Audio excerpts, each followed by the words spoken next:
بسم الله الرحمن الرحيم والطور وكتاب مسطور في رق منشور والبيت المعمور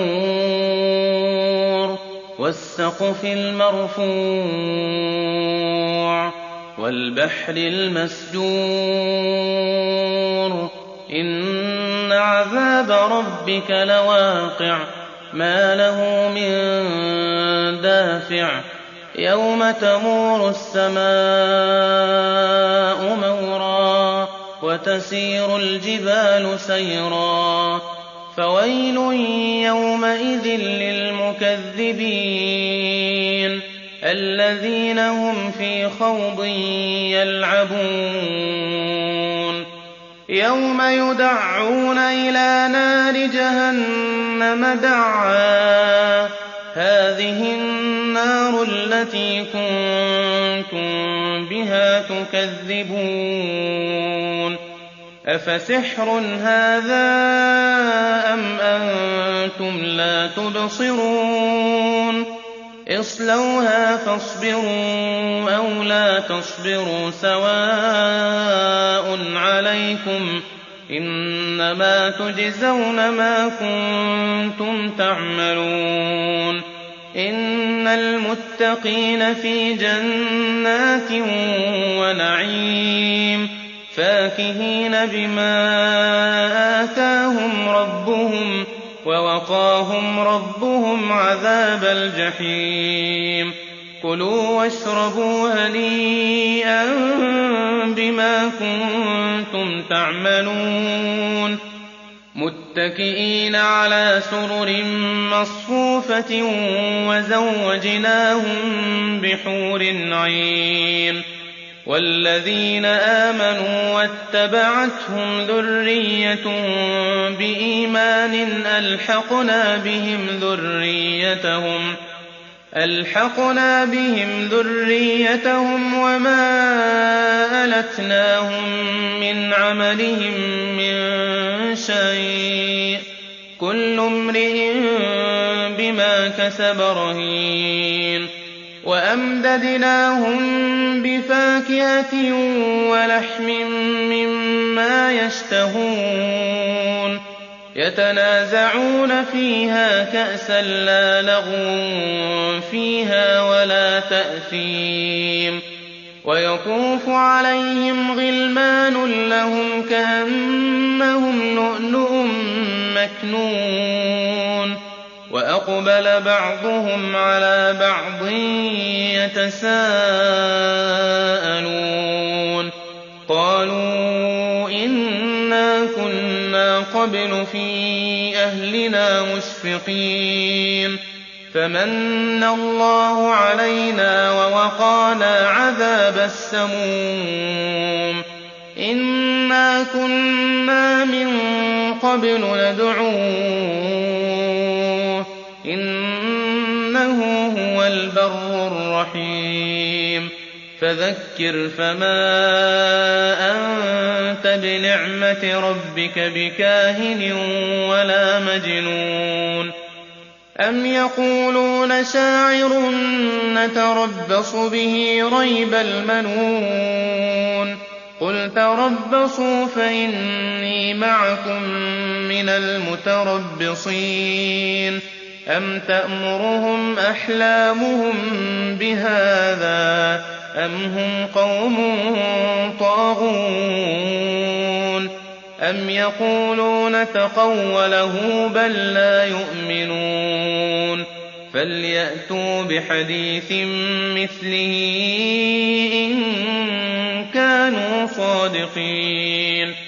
أم خلقوا من غير شيء أم هم الخالقون أم خلقوا السماوات والأرض بل لا يوقنون أم عندهم خزائن ربك أم هم المسيطرون أم لهم سلم يستمعون فيه فليأت مستمعهم بسلطان مبين أم له البنات ولكم البنون أم تسألهم أجرا فهم من مغرم مثقلون أم عندهم الغيب فهم يكتبون أم يريدون كيدا فالذين كفروا هم المكيدون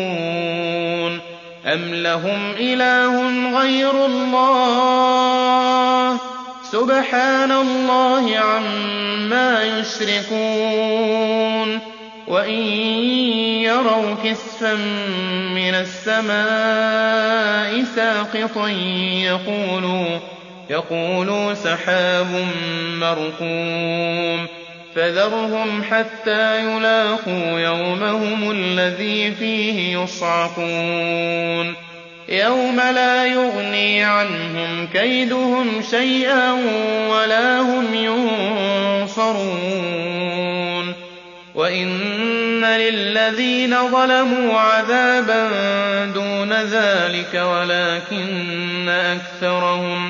ولكن أكثرهم لا يعلمون واصبر لحكم ربك فإنك بأعيننا وسبح بحمد ربك حين تقوم ومن الليل فسبحه وإدبار النجوم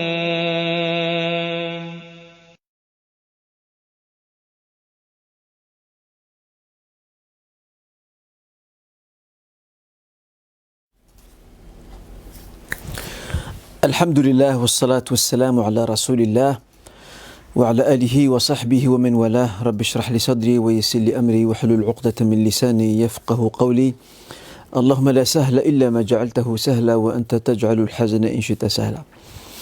Mes chers frères et sœurs, je vous souhaite ou vous re-souhaite à vous toutes et tous la bienvenue dans ce nouveau live en espérant que vous vous portez tous pour le mieux ainsi que vos proches, Inch'Allah. Je souhaiterais dans un premier temps vous parler d'un moyen qui permet à tout un chacun parmi nous de donner de la consistance, du poids, de la mesure, de la pertinence à nos invocations. Nous sommes invités, bien entendu, au nom de cette servitude qui est la nôtre dans notre rapport au Créateur subhanahu wa ta'ala, nous sommes invités à l'invoquer.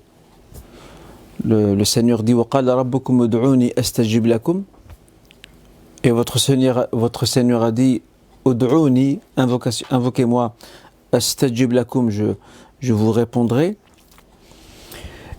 Et le croyant se doit dans son quotidien, pas seulement lors de ses prières, mais dans ses quotidiens, choisir certains moments de sa journée pour pouvoir invoquer son Seigneur subhanahu wa ta'ala. Et je parle bien de dua et pas de dhikr. C'est pour cette raison qu'on fait une nette distinction entre d'un côté ce qu'on appelle l'invocation, qui est le dua, qui est le fait d'introduire une demande auprès du Créateur subhanahu wa ta'ala, et nous avons l'évocation, le dhikr, qui est le fait de le glorifier, de le remercier, de s'adonner à ce qu'on appelle l'istighfar, la demande de pardon, etc., etc. L'invocation, si elle est fortement encouragée, si elle est valorisée même par le prophète sallallahu alayhi wa sallam, d'ailleurs le prophète disait dans un hadith, il disait sallallahu alayhi wa sallam, et d'ailleurs c'est un hadith assez impressionnant et assez fort, il disait « Man lam yas'alillah yaghdab alayh » C'est impressionnant. Ce propos prophétique est vraiment impressionnant. Je le répète, « Man lam yas'alillah yaghdab alayh » Celui qui ne demande pas à Dieu, Dieu se met en colère contre lui. Subhanallah, regardez comment Allah Azza wa Jalla attend de son serviteur qu'il introduise ses demandes, alors que l'être humain que nous sommes, si quelqu'un s'évertuait à trop faire part de demandes, nous finissons par nous agacer. On s'agace. on se sent quelque peu importuné. Bien sûr, je parle de manière générale. Or ici, le Seigneur veut que son serviteur l'invoque. Il veut qu'il fasse des du'as. Il veut qu'il implore et qu'il demande ce qu'il veut. Dans le Saint-Coran, nous avons un verset qui nous dit ceci. Ya ayyuhalladhina amanu ttaqullah wabtaghu ilayhi alwasila. Ô vous les croyants, ô vous qui croyez, craignez votre Seigneur de manière révérentielle, wabtaghu ilayhi alwasila, et sollicitez ce moyen qui vous rapprochera de lui. Ceci m'amène à vous parler de 3 moyens importants qui permettent, Inch'Allah, à tout un chacun d'entre nous de donner du poids, de la consistance, de l'importance, de la pertinence à nos invocations. Il est vrai que le prophète sallallahu alayhi wa sallam nous a enseigné une série de bienséances, adab, quant à la façon d'invoquer son Seigneur, le fait de commencer par le louer, subhanahu wa ta'ala, le hamd, le glorifier, le tasbih, et on conclut l'invocation aussi par les salutations sur le prophète sallallahu alayhi wa sallam. Lorsqu'on invoque, on lui demande, on introduit auprès de notre Seigneur une requête quelconque, qu'il est bien de faire accompagner cette requête par l'un de ces noms sublimes qui correspond généralement à la requête. Tout cela, on le sait. Mais on va maintenant s'arrêter sur cette fameuse wasila. L'wasila dans la langue arabe, c'est le moyen en fait. Si on devait traduire de manière littérale, c'est le moyen. On l'appelle aussi at-tawassul. At-tawassul qui signifie ici user d'un moyen. Vous avez le wasila qui est le moyen et at-tawassul qui signifie user d'un moyen. Ok ? Ou l'usage d'un moyen si vous voulez. Et de ce fait, les enseignements coraniques et prophétiques nous apprennent qu'il y a 3 moyens très efficaces qui peuvent donner de la consistance à nos invocations, de la pertinence et qui rendront, Inch'Allah, nos invocations davantage audibles. Qui ne recherche pas ça parmi nous aujourd'hui? Qui ne souhaiterait pas que la connexion avec son Créateur soit plus dense, plus forte, plus intense? Que son invocation soit plus audible auprès de son Créateur. Le premier de ces moyens, de cette fameuse wasila, c'est d'invoquer le Seigneur subhanahu wa ta'ala par ses noms les plus sublimes. Autrement dit, je peux introduire ma requête ou lier ma requête par un nom divin sublime. Parce que le Seigneur subhanahu wa ta'ala aime, de la part de son serviteur, être loué, glorifié par ses noms les plus sublimes. Le verset coranique nous dit ceci. وَلِلَّهِ الْأَسْمَاءُ الْحُسْنَى فَادْعُوهُ بِهَا. À Dieu appartiennent les noms les plus sublimes. Regardez. فَادْعُوهُ بِهَا. Invoquez-le par leur entremise. Donc là, nous avons un premier moyen, un appel divin à se servir des noms de ces noms sublimes pour l'invoquer, subhanahu wa ta'ala. Ça donne de la consistance, de l'importance, de la pertinence à l'invocation. D'ailleurs, un jour, le prophète sallallahu alayhi wa sallam, dans ce hadith rapporté par Abu Daoud, après le compagnon Buraïda, le messager a entendu un homme invoquer de cette manière. Il disait Allahumma inni as'aluka bi anni ashhadu annaka anta al-ahadu as-samad alladhi lam yalid wa lam yulad wa lam yakul lahu kufuwan ahad. Le prophète dit sallallahu alayhi wa sallam à cet homme laqad sa'alta Allah bismihi al-a'zam alladhi idha su'ila bihi a'ta wa idha du'iya bihi istajab. Cher homme, tu as usé d'un nom sublime du Seigneur. Dans ta formulation de ton dua, tu as usé d'un nom sublime du Seigneur. Et plus que sublime, Al-A'zam. Celui par l'entremise duquel, lorsqu'on invoque le Seigneur, il entend notre doléance, il donne et il répond à notre invocation. Je voudrais peut-être traduire cette invocation ou cette formulation d'invocation, c'est l'usage de ce moyen consistant à évoquer le nom divin ou des noms divins dans l'invocation même, le dua.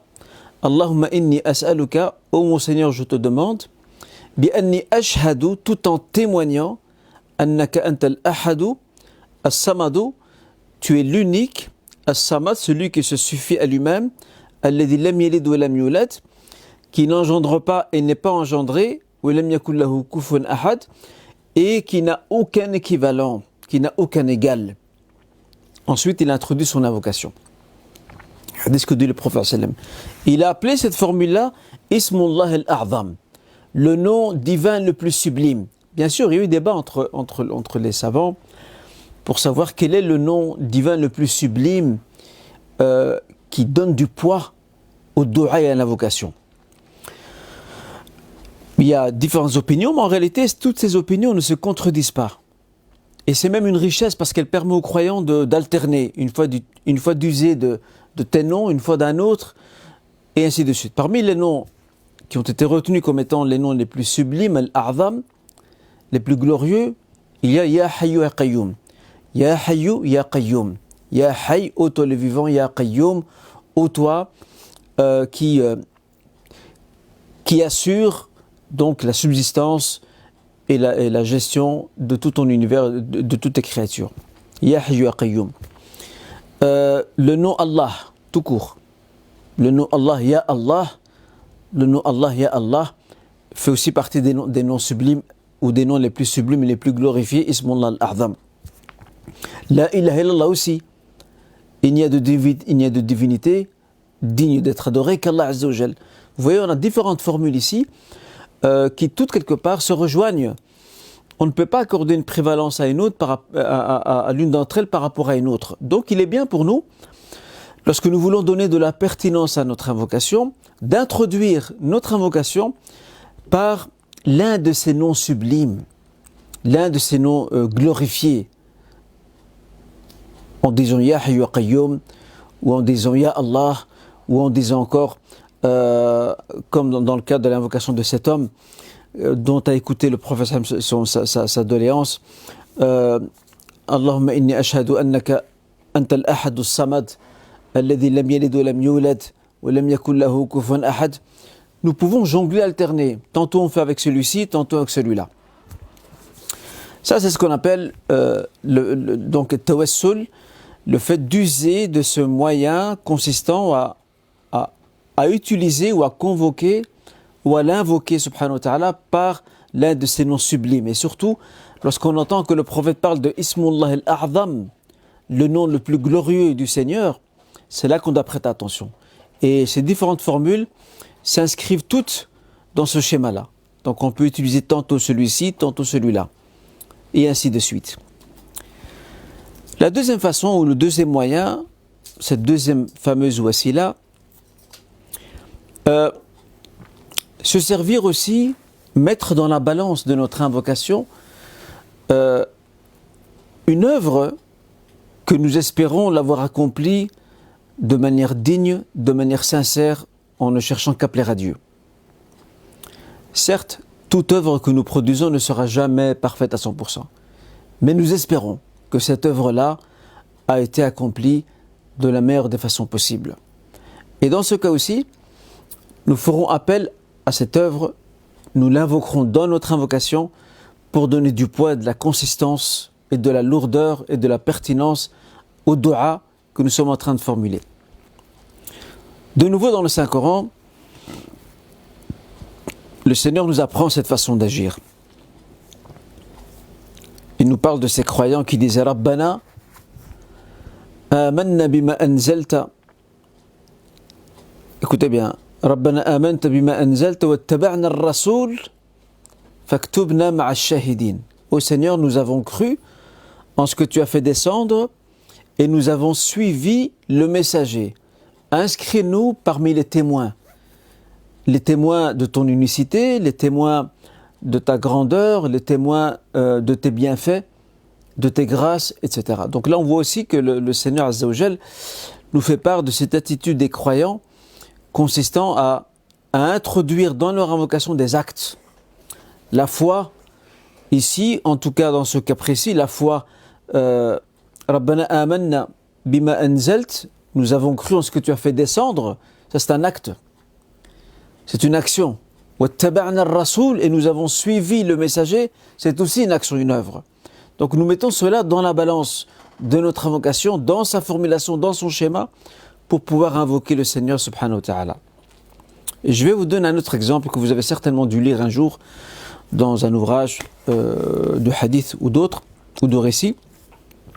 Le prophète sallam a relaté un jour l'histoire de 3 hommes appartenant à une communauté ancienne, récit rapporté par Al-Bukhari et Muslim.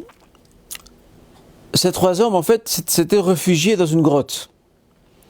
Et lorsqu'ils se sont réfugiés dans cette grotte, il y a un rocher qui est tombé, qui a quelque peu bloqué l'entrée ou la sortie de cette grotte. Au point que ces 3 hommes, impuissants face à ce rocher, étaient quelque part condamnés. Comment vont-ils sortir? Qui va les entendre? C'était un grand problème. Mais ces 3 hommes avaient tous une grande qualité et qui aujourd'hui elle nous fait beaucoup défaut. Ces 3 hommes, et vous allez comprendre dans la suite de ce qui va être dit, Inch'Allah, ces 3 hommes avaient tous une très grande qualité. Ils avaient une très grande valeur de la foi qui habitait leur intérieur. Ils avaient ce qu'on appelle al-yaqin. Ils avaient cette certitude envers Dieu. Al-yaqin. Et c'est ce yaqin, cette certitude qui les habite, qui va les pousser, chacun, à sa manière, à invoquer le Seigneur subhanahu wa ta'ala et à introduire dans leur invocation, dans le schéma de leur invocation, une œuvre pieuse qu'ils ont accomplie auparavant. L'un d'entre eux va parler de ses parents qui étaient avec lui en voyage, et ils ont dû observer une halte, donc une pause. Les parents avaient soif, il est parti leur chercher de quoi boire, il a trouvé du lait, et en revenant, il a trouvé ses parents en train de dormir. Il n'a pas voulu les réveiller, et ses parents étaient âgés. Il est resté à leurs pieds jusqu'à leur réveil, de manière à leur offrir donc ce lait afin qu'ils puissent s'abreuver et étancher leur soif. Et il dira dans son invocation: ô Seigneur, si cette œuvre, je l'ai faite, si tu estimes que je l'ai faite avec sincérité, et je l'ai faite pour toi d'ailleurs, fais en sorte que ce rocher s'écarte de nous, et que nous puissions sortir et retrouver notre chemin. Et c'est exactement ce qui s'est passé. Ce rocher s'est légèrement décalé, mais pas suffisamment pour sortir. Pas suffisamment pour sortir. Le deuxième homme, à son tour, lui aussi habité par l'yaqin, la certitude. Ô mon Seigneur, j'avais un ouvrier à qui je devais une paye, mais qui n'est pas venu la chercher. Et j'ai mis de côté sa paye, donc le salaire et la rétribution que je lui devais pour son travail, et je l'ai même fait fructifier pour lui. Et à son retour, je lui ai remis sa paye, plus les dividendes tirés de sa paye, parce qu'il avait, comme je viens de l'indiquer, il avait fait fructifier le salaire de son ouvrier. Ô Seigneur, j'ai fait ça par amour pour toi. Si tu estimes qu'elle a été faite sincèrement, écarte de nous ce rocher. Et voilà que le rocher s'écarte encore un peu plus, mais pas suffisamment pour sortir. Puis le troisième homme, dans la grotte aussi, qui va se souvenir d'un fait. Il va se souvenir d'une cousine à lui. Une cousine à lui qui était une très belle femme, ou une très belle jeune femme, et lui a fait des avances à cette époque-là. Il lui a fait des avances, et cette jeune femme qui était très pieuse n'a jamais donné suite, et ni suite ni considération à ses avances. Un jour, la roue a tourné, cette jeune fille, cette cousine, est tombée dans une situation de pauvreté, dans la précarité. Elle avait besoin d'argent. Elle est venue chez son cousin pour lui demander de l'aide, qu'il puisse l'aider financièrement pour qu'elle puisse sortir de cette situation de précarité, de pauvreté, de misère, il a voulu profiter de sa faiblesse. Il lui a dit, je suis d'accord, mais à une condition. C'est que tu me laisses disposer de ta personne. Dit autrement, tu dois me laisser accomplir l'acte charnel avec toi. La fille, dans cet état de pauvreté, de précarité, personne ne pouvait l'aider, elle a cédé. Alors au moment où il allait passer à l'acte, elle lui a dit « Ittaqillah, wa la tafudd al-khatam illa bihaqqih » Crains ton Seigneur et ne brise l'anneau qu'avec son droit. Et le droit, c'est le mariage. Et une fois qu'il a entendu cette parole, ce conseil ou cette exhortation dite par sa cousine, il a abandonné l'idée de l'approcher, de la toucher. Ô Seigneur, dira-t-il après, j'ai fait ça par crainte pour toi, par révérence pour ta grandeur et ton essence. Si je l'ai fait sincèrement pour toi, fais en sorte que cette grotte ou que ce rocher puisse s'écarter. Et effectivement, Allah Azza wa Jalla a permis à ce rocher de s'écarter encore plus et ils ont pu sortir sains et saufs. C'est un très bel exemple que nous relate le prophète sallallahu alayhi wa sallam. Et comme vous pouvez le remarquer, ces trois hommes-là, tous les trois sont habités par ce même esprit qui est celui ou cette même valeur qui est celle de la certitude de l'yaqin. Ils ont invoqué en étant convaincus que le Seigneur va leur répondre. Et en mettant dans la balance une œuvre bénéfique. Et on comprend mieux pourquoi le messager disait un jour, sallallahu alayhi wa sallam, Ud'u Allah wa antum muqinuna bil ijaba. Invoquez votre Seigneur alors que vous êtes convaincus de la réponse. Bien entendu, la forme de la réponse ou la forme que prendra la réponse appartient à Dieu. Il se peut que le Seigneur me réponde directement et donne suite à ma requête et ma doléance, et il se peut qu'il me répondra d'une manière différente. Mais le plus important, c'est d'être convaincu, c'est d'avoir la certitude que le Seigneur répond. Mais la nature de la réponse lui appartient, elle ne nous appartient pas à nous, parce que nous ne connaissons pas ce monde impénétrable qui est le monde invisible, ilm al-ghaib, ou alim al-ghaib. Omar al-Khattab disait un jour, très belle parole, il disait Inni la ahmilu hamm al-ijaba, walakin ahmilu hamm al-du'a.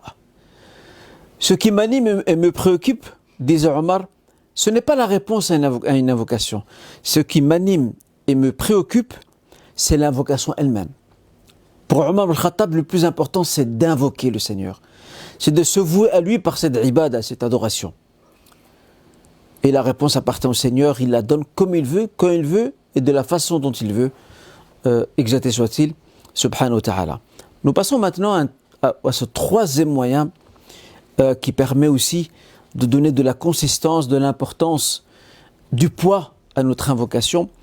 C'est de solliciter l'invocation d'une personne pieuse et vertueuse, homme ou femme. Un jour, un bédouin est entré dans la mosquée prophétique. Bon, les bédouins à l'époque, il manquait un peu de délicatesse et de bienséance. Donc il est entré comme ça en plein sermon du vendredi et il a hurlé dans la mosquée, interpellant directement le prophète sallam qui était sur sa chaise, sur le minbar, là, sur la tribune, en train de donner son sermon.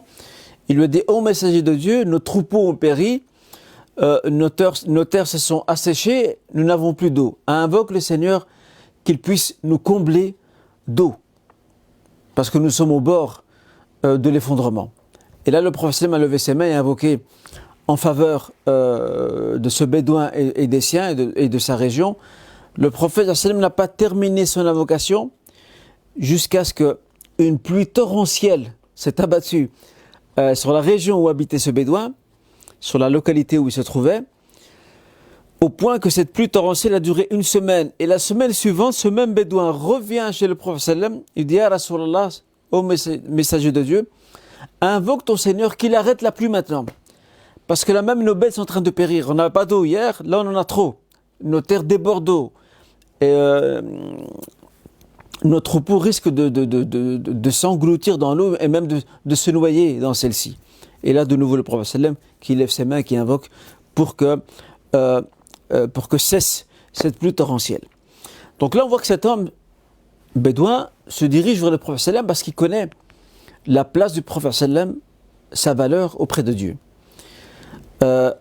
Les compagnons faisaient la même chose avec le messager. Après la mort du prophète sallam, les compagnons cherchaient les plus pieux parmi eux, les plus sages, les plus expérimentés. Omar ibn Khattab, par exemple, disait Allahumma inna kunna natawassalu ilayk. Allahumma inna kunna natawassalu ilayk binabiyyik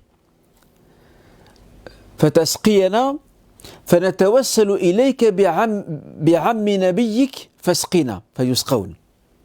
Ô Seigneur, auparavant, nous sollicitions le message sallam, donc nous usions de ce moyen-là, donc natawassalu, rappelez-vous le terme tawassul, user d'un moyen.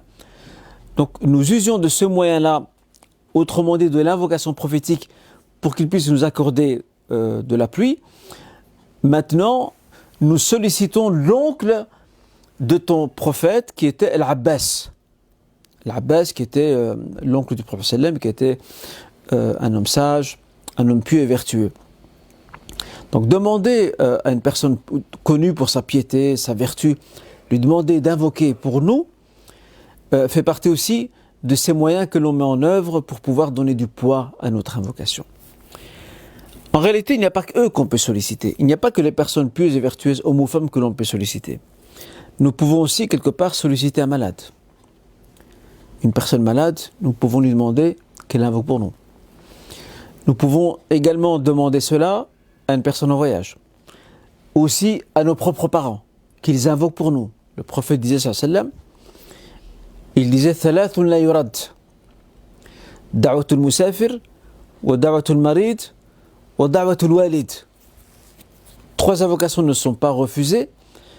L'invocation du voyageur, l'invocation du malade et l'invocation du parent en faveur de son enfant.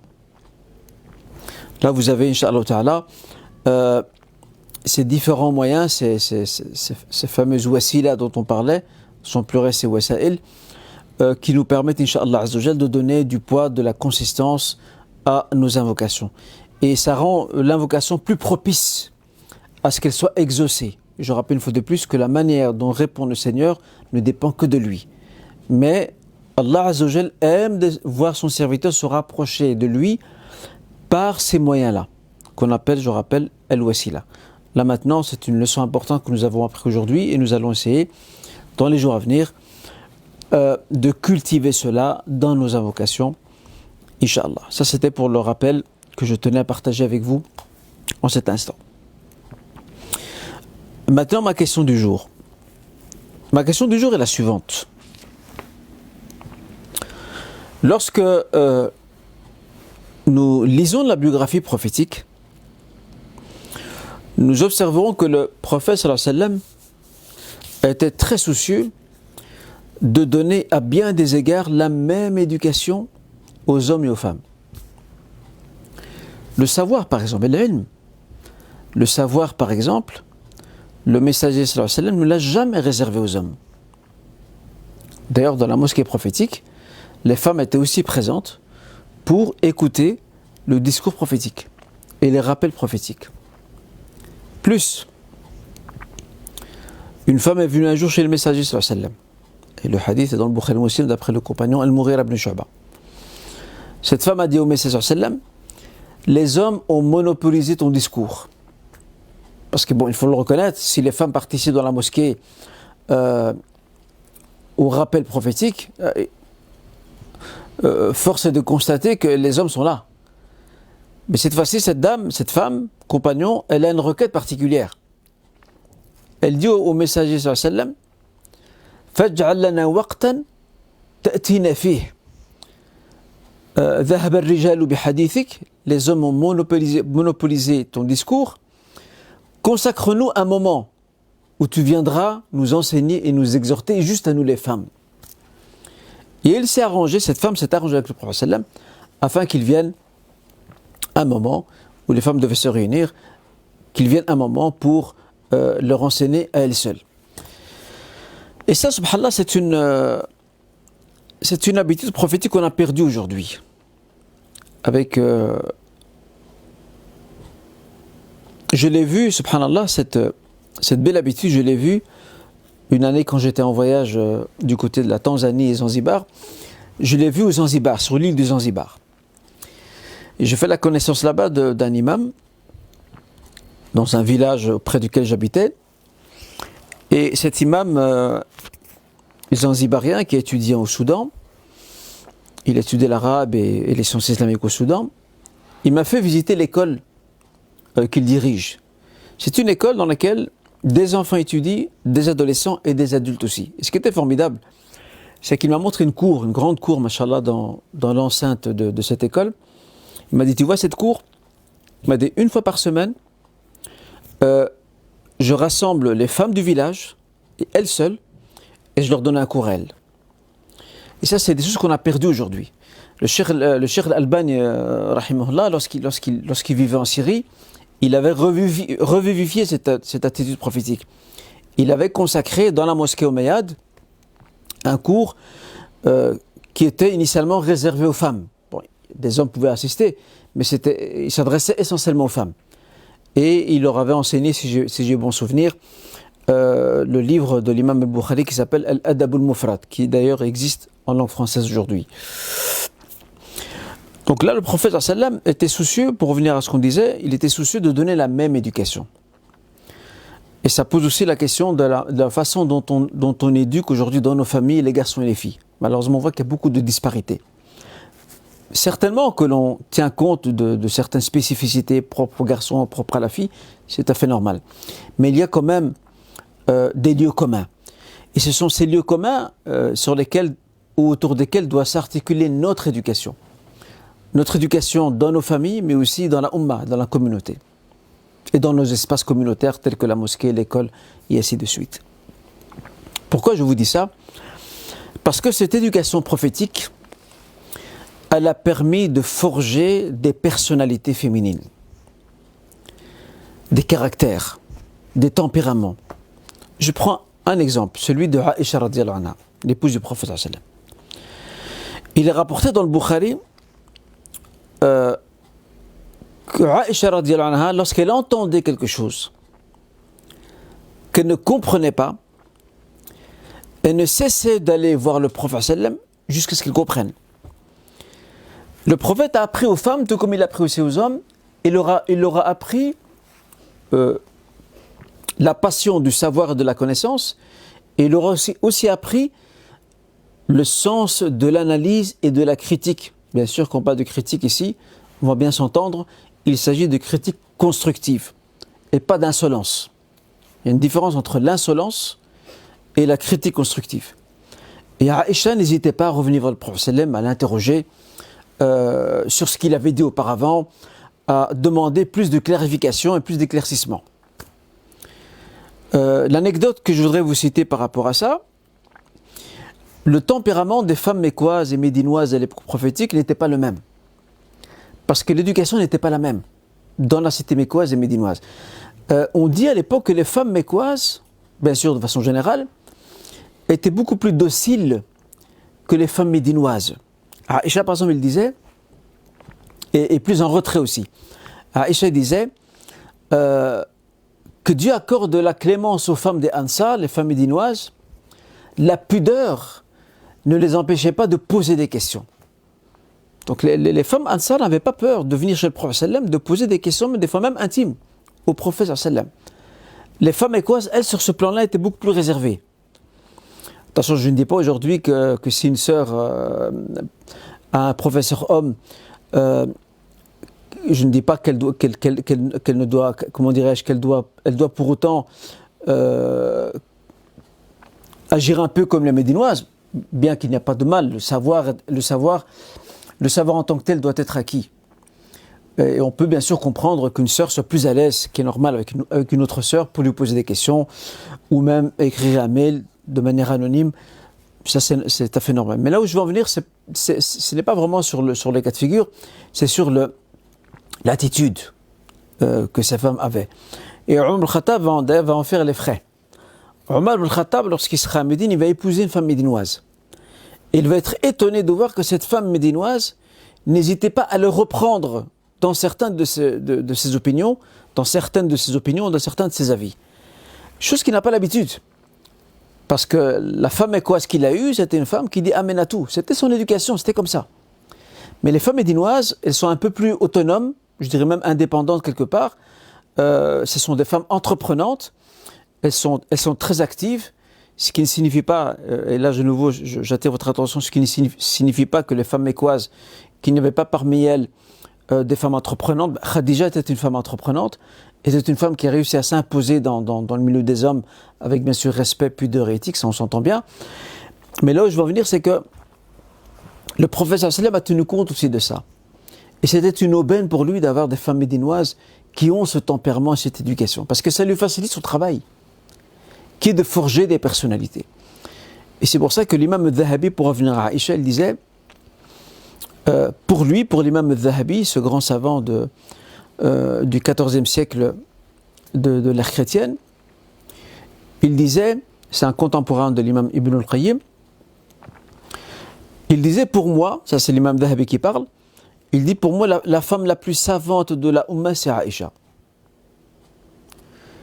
Et je dirais même, dit-il, c'est la femme la plus savante parmi les femmes, tout court.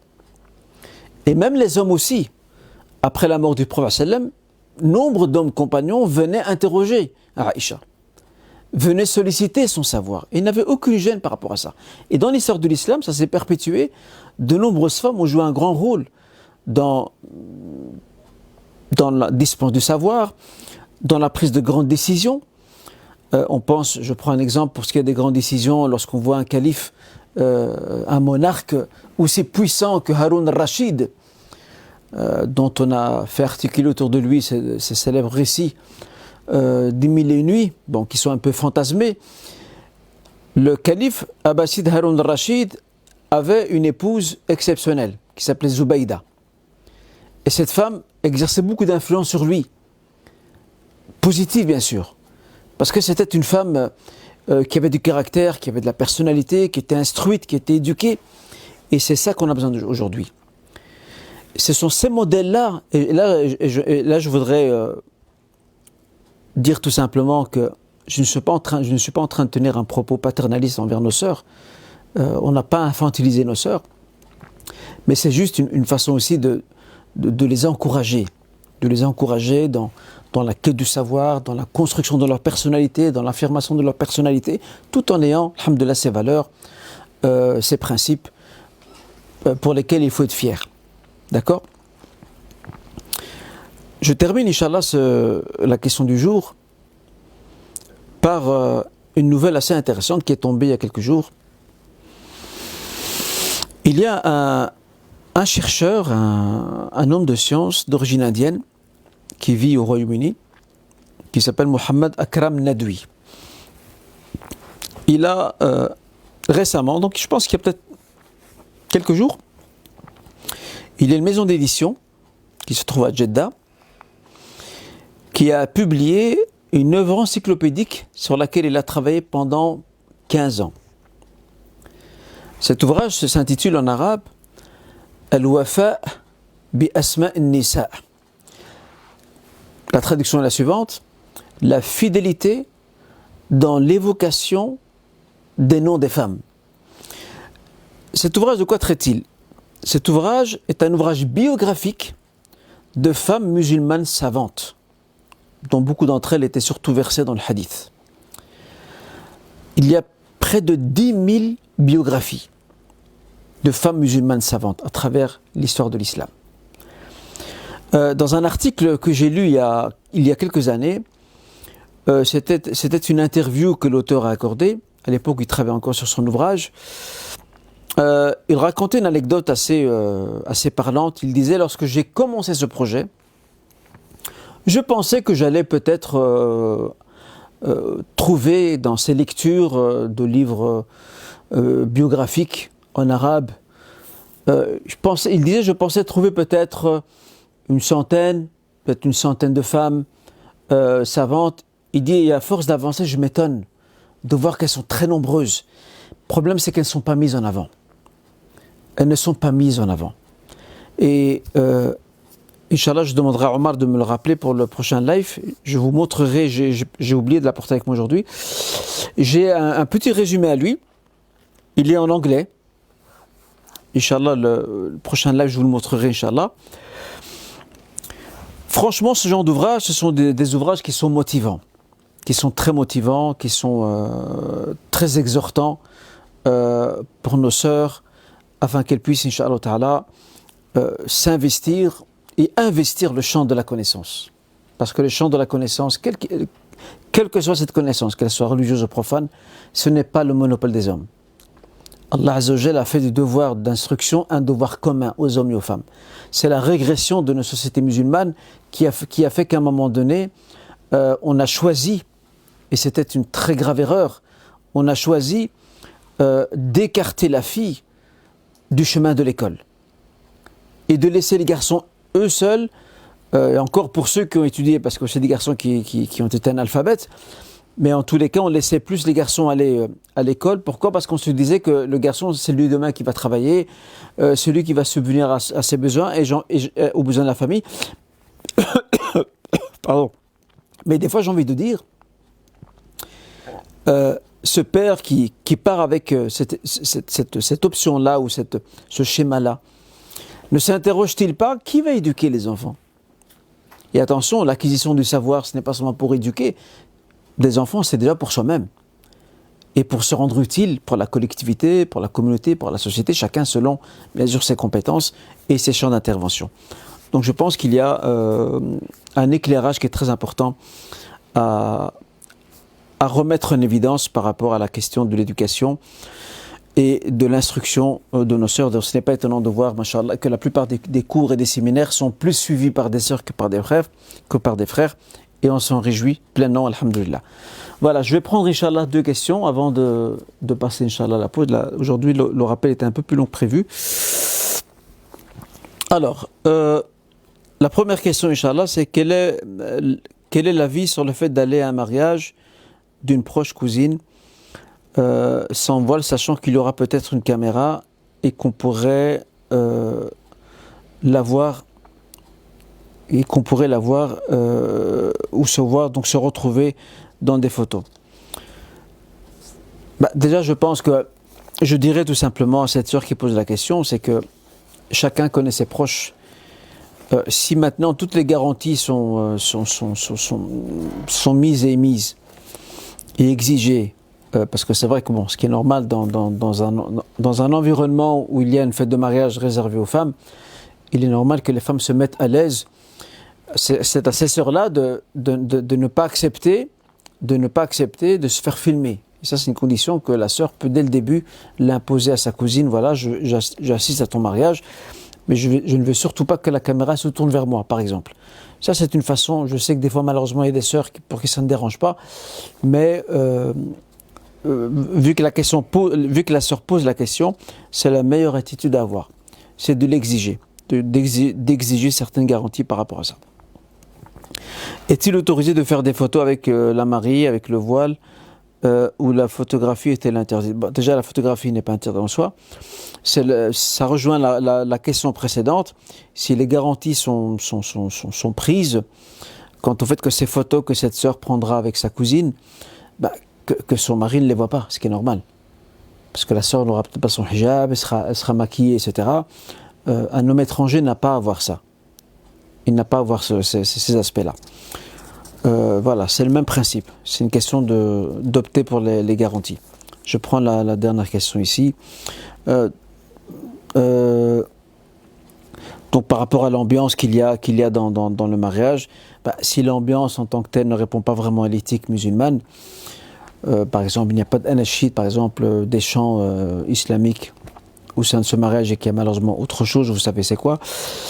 Là, c'est clair qu'il faudra le signifier depuis le début à cette cousine, ou du moins peut-être assister au début, et puis s'éclipser après.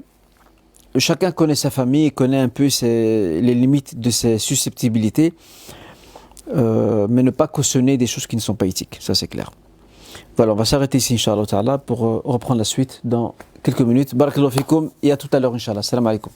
بسم الله الرحمن الرحيم والنجم إذا هوى ما ضل صاحبكم وما غوى وما ينطق عن الهوى إن هو إلا وحي يوحى علمه شديد القوى ذو مرة فاستوى وهو بالأفق الأعلى ثم دنا فتدلى فكان قاب قوسين أو أدنى فأوحى إلى عبده ما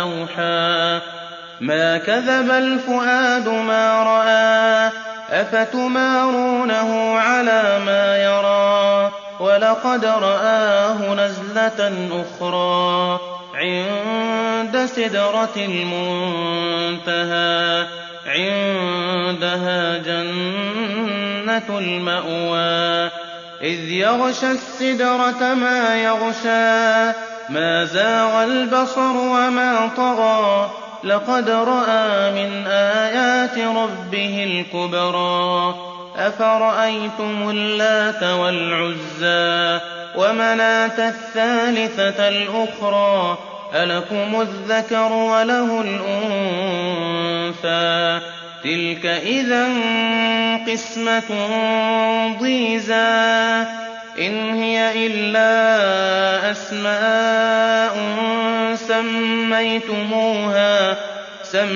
سميتموها أنتم وآباؤكم ما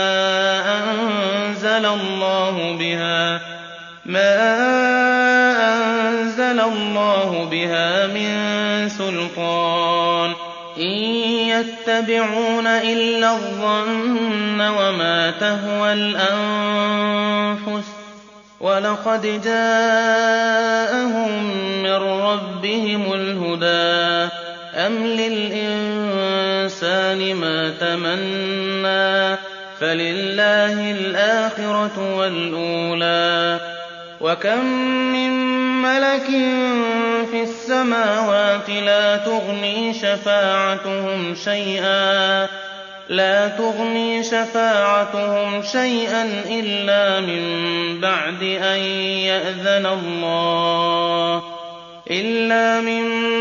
أن يأذن الله لمن يشاء ويرضى إن الذين لا يؤمنون بالآخرة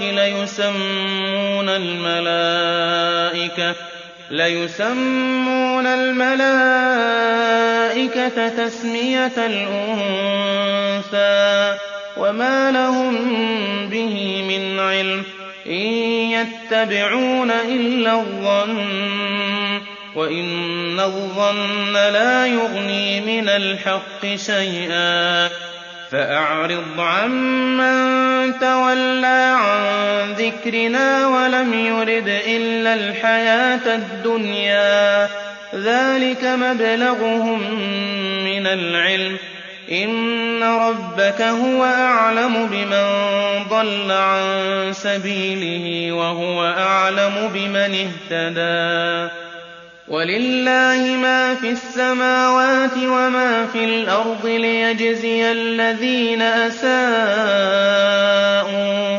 ليجزي الذين أساءوا بما عملوا ويجزي الذين أحسنوا بالحسنى الذين يجتنبون كبائر الإثم والفواحش إلا اللمم إن ربك واسع المغفرة هو أعلم بكم إذ أنشأكم من الأرض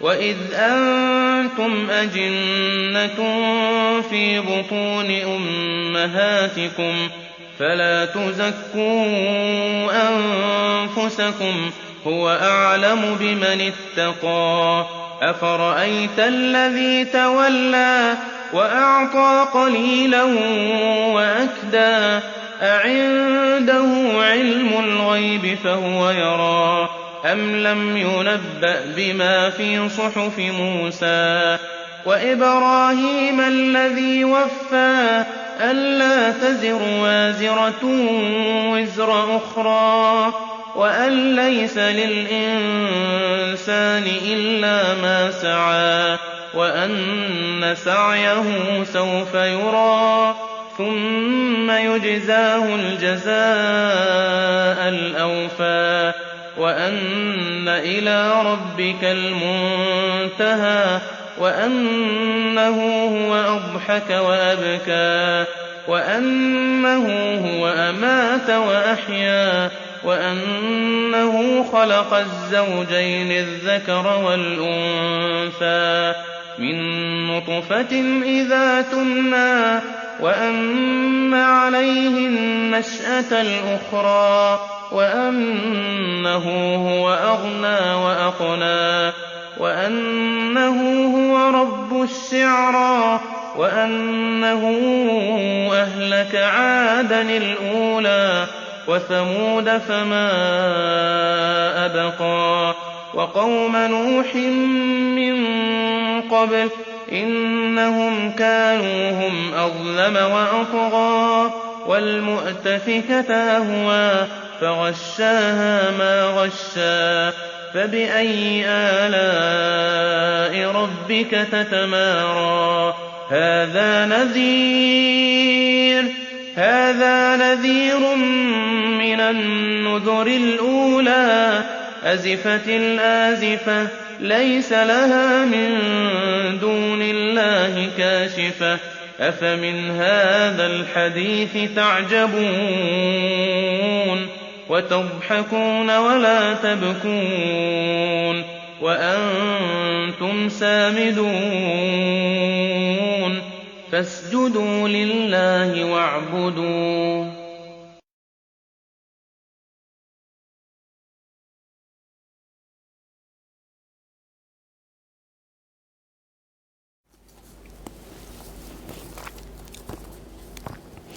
Voilà, salam alaikum à vous toutes et tous. Je vous souhaite la bienvenue, Inch'Allah, dans le cadre de ce live. Nous allons maintenant découvrir ensemble la question suivante. Alors, c'est quelqu'un qui demande ici, puis-je donner ma zakat pour la construction d'un puits? Si la réponse est négative, est-ce que la somme a été versée? Doit-on ressortir la somme ou pas? C'est un point que j'avais déjà abordé dans un live précédent. J'avais indiqué qu'il était possible d'investir sa zakat dans la construction de puits à partir du moment où il y a un besoin pressant qui se présente, même si certains savants préfèrent utiliser, ou plutôt ils suggèrent plutôt et préconisent l'usage de l'aumône sadaqa ou des aumônes sadaqat pour ça, mais rien n'interdit à ce qu'on puisse utiliser l'argent de la zakat ou la somme prélevée pour la zakat en faveur de la construction d'un puits, surtout dans les contrées où il n'y a pas d'eau. Et cela fait partie justement des besoins essentiels qu'éprouvent et que ne trouvent pas ces personnes qui sont dans la misère et la pauvreté. Donc la réponse, Inch'Allah, c'est qu'il n'y a pas de problème, bénillah. Peut-on voyager quand on est une femme seule et sans mahram, et aller dormir chez les beaux-frères car on est très proche, mais il y a le respect car je suis bipolaire et la solitude me pèse parfois. Pour ce qui est de la question du voyage de la femme seule, ça je l'ai également déjà abordé dans un live précédent. J'avais indiqué que aujourd'hui avec les moyens de transport qui sont les nôtres, nous ne sommes plus dans un schéma où effectivement le danger guettait une femme qui voyageait seule dans le désert comme c'était avant, ou dans des chemins quelque peu sinueux. Aujourd'hui, il y a beaucoup plus de sécurité, donc Inch'Allah, normalement, ça pose pas de problème en soi. C'est l'avis qu'ont retenu pas mal de savants contemporains. Je l'ai expliqué en détail dans un live précédent. Dormir chez ses beaux-frères, si la sœur entend par là qu'elle va dormir chez ses sœurs à elle, il n'y a pas de problème, à la seule condition qu'elle ait pris congé auprès des siens, de ses proches, vu qu'elle va découcher de chez elle, qu'elle puisse au moins avertir ses proches pour pouvoir se rendre là-bas. Voilà. Et bon, s'il y a le respect, là-dessus, Inch'Allah, ça ne devrait pas poser problème. Donc c'est ce que je comprends de la question, parce que je suppose que la sœur ne va pas dormir chez des beaux-frères alors qu'il n'y a que des beaux-frères. Ça me paraît logique. Donc elle sous-entend par là que ce sont sûrement ses sœurs à elle. Et dans ce cas précis, nous dirons, Inch'Allah, qu'il n'y a pas de problème tant que le cadre éthique est garanti, Inch'Allah. Cadre éthique basé sur le respect, sur la pudeur, sur la décence, et ainsi de suite.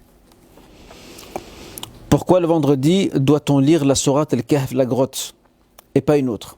Déjà, il faut savoir que le prophète sallam, c'est lui qui nous a incité, dans ce hadith rapporté par Al-Hakim et d'autres, il nous a incité à réciter le vendredi la sourate, la grotte, al-Kahf.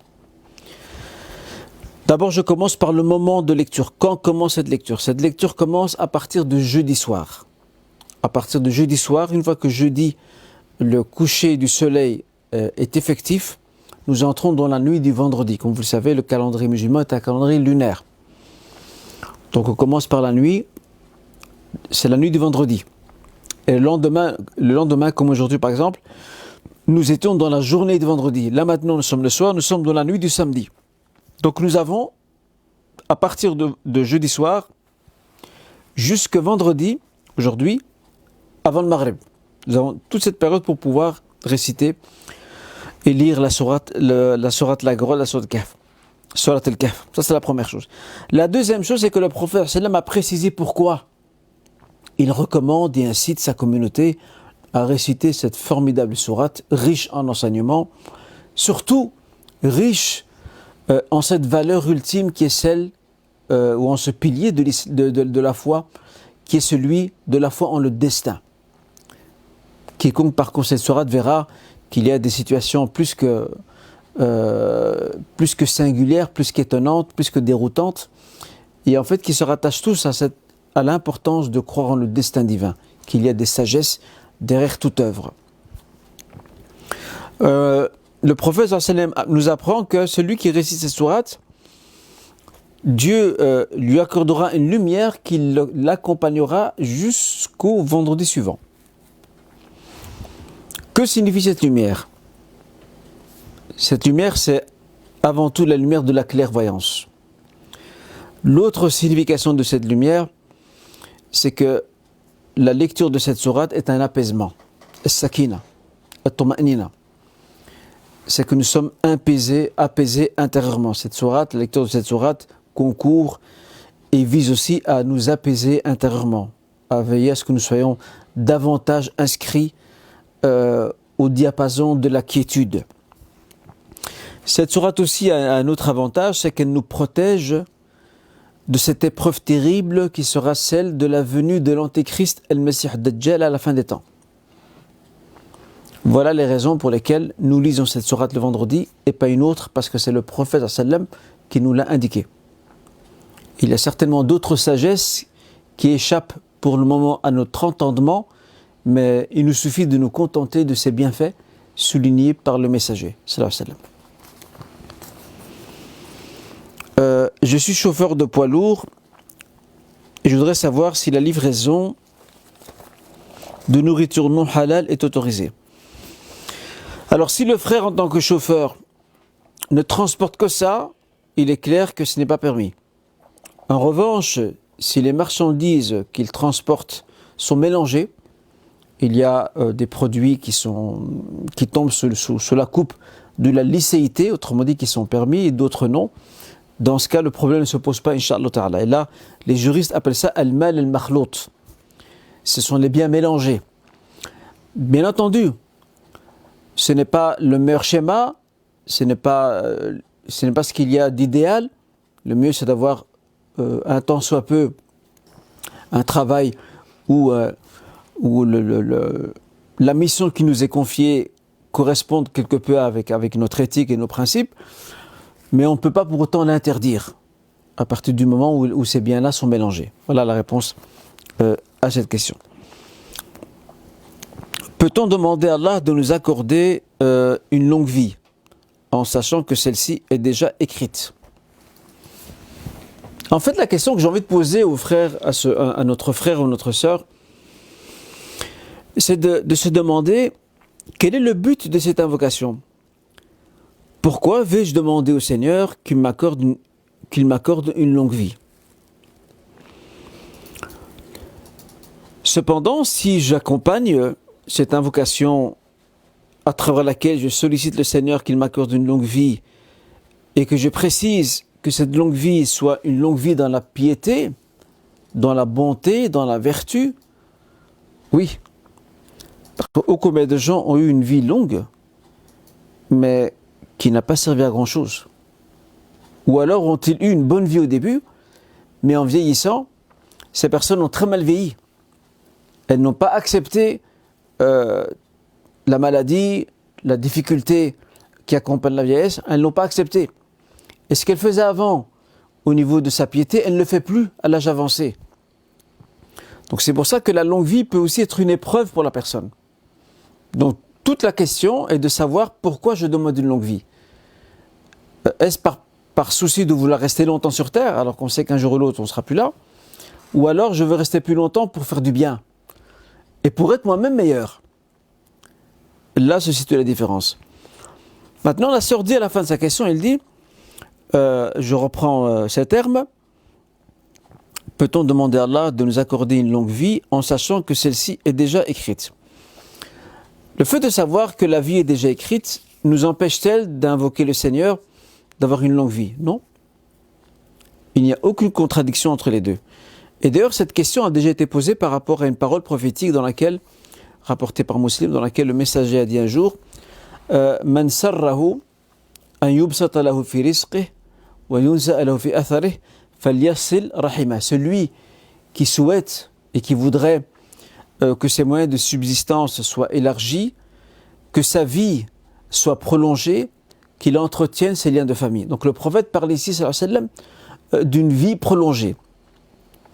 Serait-ce contradictoire avec le fait que notre durée de vie est déjà fixe? Il n'y a pas de contradiction. Pourquoi? Parce que le fait de demander, le fait de demander au Seigneur d'avoir une longue vie, ou le fait d'agir en entretenant ces liens de famille qui prolongeraient la vie, c'est déjà prévu dans le plan de la durée de vie qui sera la nôtre. En fait, ce que je veux faire en plus, c'est déjà prévu dans le plan. Ça va allonger ma vie. Donc il n'y a pas de contradiction entre un destin fixe et une demande d'avoir une vie prolongée. Et aussi une autre explication qui peut être aussi donnée par rapport à la longueur de sa vie, ou à la prolongation de la vie, c'est que la prolongation ne soit pas dans sa longueur, mais dans sa largeur. Il y a des personnes qui n'ont pas vécu très longtemps, mais qui, durant cette durée de vie, elles ont fait beaucoup de choses, en très peu de temps. L'exemple parmi d'autres, ce n'est pas le seul, quand on voit un savant comme l'imam Shafi'i par exemple, qui est décédé à l'âge de 55 ans, il est mort jeune, et pourtant il a écrit de sa plume ce qui équivaut aujourd'hui à une bibliothèque. Vous imaginez? Ce qui équivaut à une bibliothèque. Il faudrait peut-être 2-3 vies à des contemporains parmi nous aujourd'hui pour pouvoir écrire ce qu'il a écrit. Et ce ne sont pas des petits volumes, c'est souvent des ouvrages encyclopédiques. L'ouvrage Zad al-Ma'ad, dont je vous ai parlé à maintes reprises, et j'ai aujourd'hui laissé un post sur ma page Facebook annonçant qu'alhamdoulilah il arrive aujourd'hui. L'imam Ibn al-Qayyim, qui a écrit cet ouvrage magistral, volumineux, et qui en a écrit aussi d'autres qui sont également volumineux, il est mort à l'âge de 60 ans. Il est mort jeune. Mais sa vie a été bénéfique. Elle n'a pas été longue, mais elle était large. Parce qu'il a fait beaucoup de choses en peu de temps. Et je pense que c'est ça le plus important. C'est de pouvoir profiter, parce qu'avoir une longue vie, mais qui ne va pas servir à grand chose, ce n'est pas aussi intéressant qu'avoir une vie peut-être, Dieu seul sait combien elle durera, mais on sait qu'elle est chargée. Qu'elle a pris de la teneur, du poids. Voilà comment on peut répondre à cette question. Donc, tous ces moyens mis en œuvre pour avoir une longue vie, en fait, ils sont déjà prévus dans le plan du Seigneur, nous accordant une longue vie. Et ainsi, il n'y a pas de contradiction entre une prédestination et cette demande d'avoir une longue vie, Inch'Allah Ta'ala. Une anecdote que je voudrais vous raconter très rapidement. Il y a quelques années de ça, Il y a une sœur qui m'avait contacté. Elle me demandait, elle me disait, monsieur, puis-je invoquer mon Seigneur et lui demander de m'accorder de vivre 200 ans. Alors là, ici, la question a été plus que surprenante. Je dis, chère sœur, il faudrait peut-être demander des choses raisonnables à votre Créateur. Elle réagit en me disant, mais le Coran et le prophète lui-même ne nous ont-ils pas appris que Dieu, ala kulli shayn qadir, inna Allah ala kulli shayn qadir, il est capable de toutes choses? Je dis oui, il est capable de toutes choses, c'est certain. On ne dit pas le contraire. Mais donnez-moi un exemple, chère sœur, de gens autour de nous qui aujourd'hui ont atteint 200 ans. Si vous avez vécu, j'explique à cette sœur, si vous avez vécu à l'époque de Nuh alayhi salam, où les gens vivaient plus de 1000 ans, oui, c'est possible. Parce qu'au plus on avance dans le temps, au plus la durée d'espérance, en tout cas pour ce qui est de la Ummah du prophète sallam, devient réduite. D'ailleurs, le prophète un jour a dit sallam, A'mar ummati ma bayna 60 wa 70. L'espérance de vie de ma communauté entre 60 et 70 ans, 70 ans. Donc là, je dis là, ce que vous demandez, chère sœur, ça n'a pas de sens. C'est pas que Dieu n'est pas capable. Bien sûr qu'il est capable. Mais que sa loi universelle, telle qu'elle fonctionne, telle qu'elle est d'application dans le monde des humains, nous démontre qu'il n'y a pour le moment personne qui a vécu cette période-là. En tout cas, de nos contemporains. Bref, la sœur malheureusement, la discussion a tourné à la polémique. Elle a viré vers un ton plutôt polémiste parce qu'elle ne comprenait pas. Oui, je ne comprends pas. Pourquoi je ne peux pas invoquer pour 200 ans? Ben, écoutez, chère sœur, voulant mettre fin à la discussion, je dis, écoutez, vous savez ce que vous faire, chère sœur? Invoquez Dieu 200 ans. J'espère que vous obtiendrez gain de cause, Inch'Allah. C'est tout ce qu'on peut dire par rapport à ce genre de situation. Qu'en est-il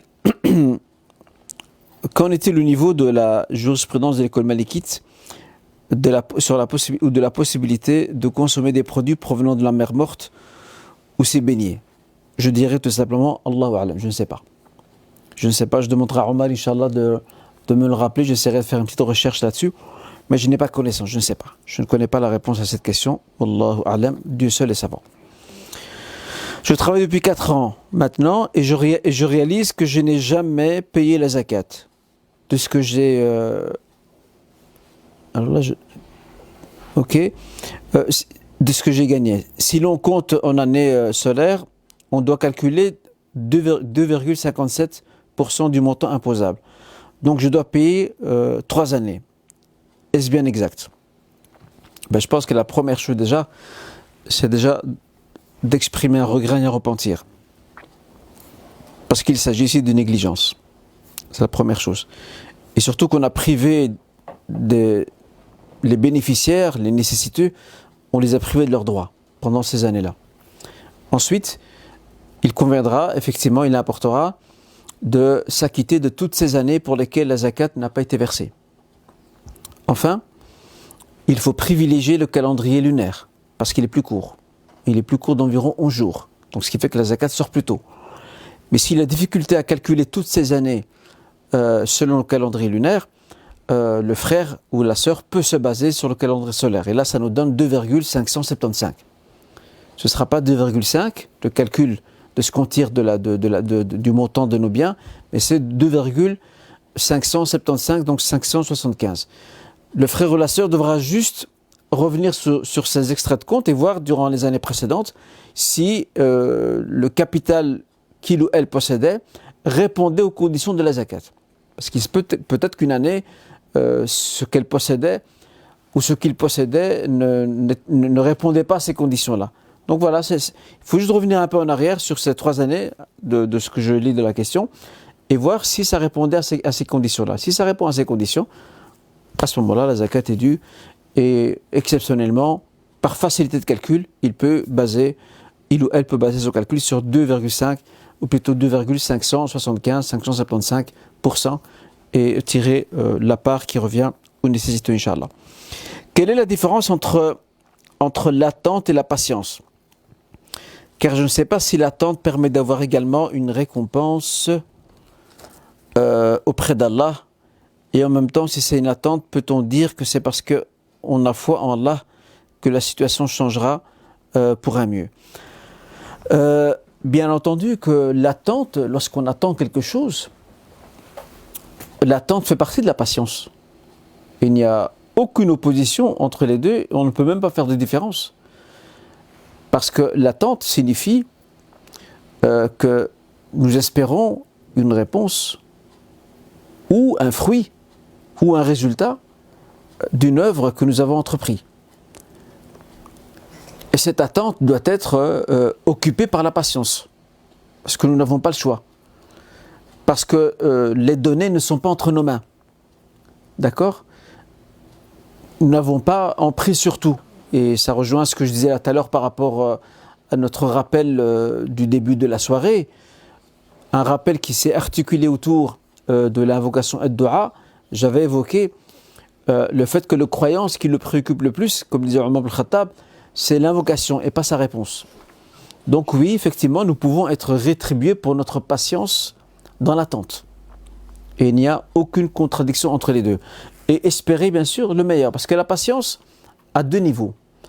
Il y a une patience face à un événement qui s'est produit, dans lequel nous sommes, et qui nous est désagréable.